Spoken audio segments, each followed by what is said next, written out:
who had poisoned him earlier. He tells the devil he is reminding him of such an enraging memory. The devil is trying to bind Kang in magic, but Kang escapes. Kang asks him what relationship he has with the chief. The devil replies that it is a stupid question, as he does not know how many leaders he has met. Kang tells him he is talking about the leader who has a knoll head on its chest. The devil remembers and tells him that he knows that chief. He tells Kang that the chief is a human on the verge of dying, and that his backstory is a tale that would make anyone cry. He also tells Kang that he saved the chief from that fairy's curse. Kang replies that he is the magician who helped that rotten chief. On the other side, in the jungle, the saintess tells the students that other heroes have given up on training and returned to the temple. The funds will now be invested in the remaining heroes. The heroes are happy to hear this. Prince Alsus tells them that an average of 3 levels in just one day is an unprecedented level-up speed. He also tells them they are all truly unique, as expected of humanity's hope. Suddenly, a knight arrives and informs Prince Alsus and the saintess that they have discovered a knoll in the middle of binging. The saintess asks him about the knoll's level. He replies that it is at level 5. She tells Alsus that the 3 heroes are at level 3, so it is a rare opportunity and a good experience for them if they fight the knoll. After some time, the heroes are with Prince Alsus to hunt the level 5 knoll. They reach their destination, and Prince Alsus tells them to keep silent. He whispers that while it may look dim-witted, this knoll is a special unit.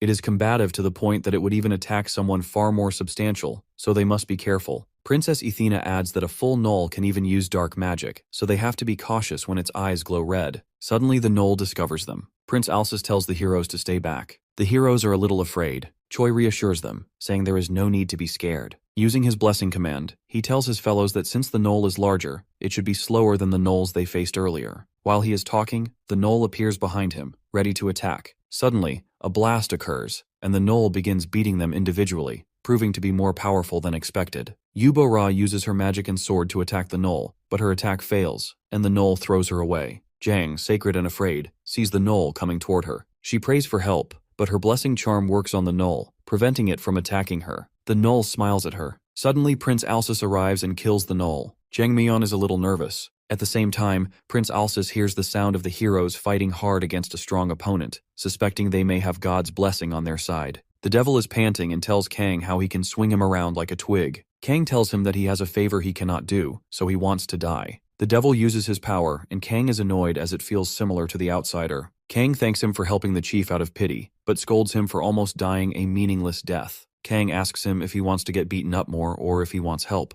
The devil replies that it is too much of a request, but he mentions a terrifying saintess in the city closest to them. He also says he cannot die without getting married. The devil looks excited and tells Kang they can go to the second closest city, and he will guide him there. Kang agrees, thinking he does not want to go to the town where the goddess's lackey resides. As they journey, the devil mentions that knights have been restricting entry into the forest for the past 2 days, so they need to take a roundabout way. He adds that he would need his identity checked, which is dangerous for a demon like him. Kang believes that if this is the case, then it cannot be helped. He thinks he would also face difficulty due to the language barrier and feels annoyed with the goddess. Meanwhile, God laughs at him. On the other side, Han Wu is walking in the jungle with girls from the mercenary guild. One of the girls teases him, saying he might be the least helpful person among all the country bumpkins she has met. She sarcastically asks if he learned about the world from a picture book, since he does not even know about an outhouse. Han Wu thinks to himself that bathrooms are not mentioned in novels or comic books. Although he wants to say something, he restrains himself because, over the past 2 days, she paid for the inn, armor, and even his weapon. Suddenly, she notices him staring intensely at her and comments on it. Han Wu nervously explains that it is just a misunderstanding and says he likes walking behind people. He smiles, thinking that a beautiful girl like her helping and looking after a stranger must be due to his blessing's unique effect. She, however, is unimpressed and calls him dumb, recalling how he attacked a slime earlier. She warns him that past this point is orc territory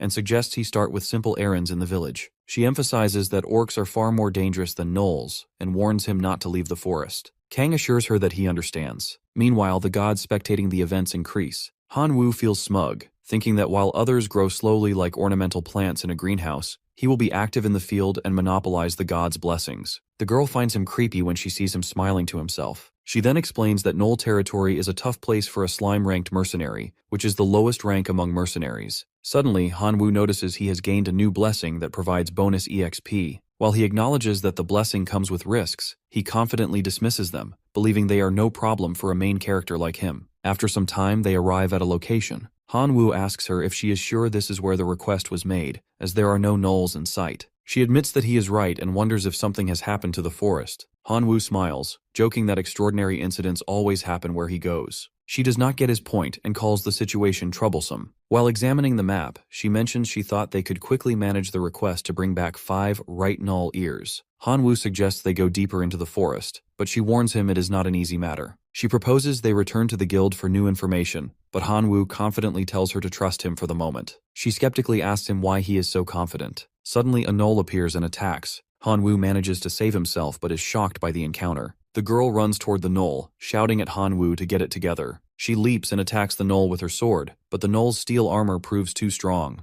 She realizes it might be a named monster. After asking Han-woo if he is okay, she prepares for another fight. The gnoll stands in front of them, and she tells Han-woo to draw his sword, explaining that named monsters are incredibly powerful. Han-woo, seeing the gnoll for the first time, admits it is scarier than he imagined. Before they can act, 2 more gnolls appear. She tells Han-woo to listen carefully and says she will draw their attention so he can escape. Han-woo refuses, joking about leaving his axe behind. She insists there is no time for jokes. Suddenly one of the gnolls throws a stone at Han-woo, hitting him hard. Blood spills from his mouth and he faints. When Han-woo regains consciousness, he asks her about the gnolls. She replies that she has taken care of all of them and is wrapping a cloth around her injured hand. Han-woo is shocked and asks if her injury is because of him. She tells him it was her mistake and that he should not blame himself. However, Han-woo feels both guilt and anger, deeply worried about her condition. Han-woo, worried about the girl's injury, starts searching for ways to heal her through his status window. She tries to calm him down, telling him it was her mistake and that he shouldn't blame himself. Meanwhile, he gets a notification that a particular god is laughing at him and asks mockingly how he feels now. Han-woo, frustrated, yells back at the god, telling them not to laugh as this isn't funny. Suddenly, he receives a curse from the god for his behavior. The curse is that he cannot peek at things, even without physical barriers. At first, Han-woo is confused, but when he tries to see through his status window and fails, he realizes the meaning of the curse. It deeply frustrates him, and he becomes sad. The girl notices him mumbling and asks if he's okay. Han-woo sees her but realizes he can no longer see through things like before, solidifying the curse's effect in his mind. She then mentions that the forest feels ominous and suggests returning to the city before more gnolls attack, which could put them in grave danger. This time, Han-woo agrees, thinking of the saintess in the city who might be able to fix her arm. He promises her that he will take responsibility and heal her arm because he is the hero of legends. Meanwhile, in another part of the jungle, Kang is walking with the devil, who finally introduces himself as Cogmos.